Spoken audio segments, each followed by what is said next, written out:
You think Derek can do anything about that? Well, since he's the one everyone seems to be after, it's more like he should do something about it. Yeah. I don't know. Something different about him now. He wasn't like this when I knew him. What was he like? I think the value to 308 to fans is seeing a slight different version of the characters they're familiar with. You know, they're younger.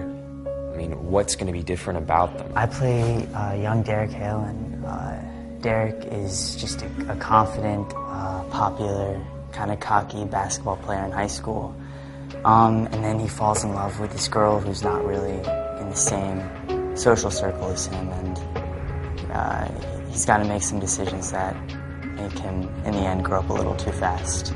I think it's important for people to understand why Peter is the way he is. He's clearly got some issues that he's working through. But it gives you a sense of how he came to be the way that he is. He's kind of been an outsider his whole life in this world, either because he's been a little bit older and out of sync with the people that he's been around, and that's caused him to, I think, feel just really not included. He's always the guy that when he sees something beautiful, he just has to scratch it or just, mess with it. And he doesn't really even know why himself. And that's kind of part of what makes up the complexity and mystery of Peter Hale. Peter doesn't always have the best intentions for him, and I think Derek is at heart really lonely. Peter was the closest thing that Derek had to a friend. He was a confidant, and when you lose someone like that, you really don't feel like you can trust many people. What changes Derek the most is he really loves this girl, and in the end, he ends up hurting this girl, and so I always saw it as his way of how he is now, he doesn't want to give himself the power to do that again. And I think it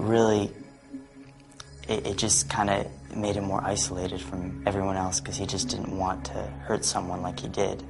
Playing the younger version of Ian Bohen, I've spent just a little time with Ian. I tried to help him get an idea of what he was doing because he came into the show in the middle without any idea of what it was and who the guy was, and try to help him sort of do that in his way. What I try to take from Ian is just like mannerisms and attitudes, kind of incorporate that into my own performance, and I just have to kind of develop a foundation for what Ian, as the older Peter Hale, kind of produces. It is the same character, but at the same time it's not. It's his version of it, so it should be a standalone person.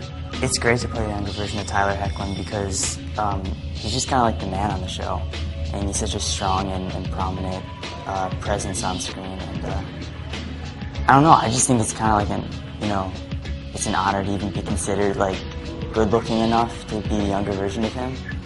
So it's a compliment to me and my parents, I guess.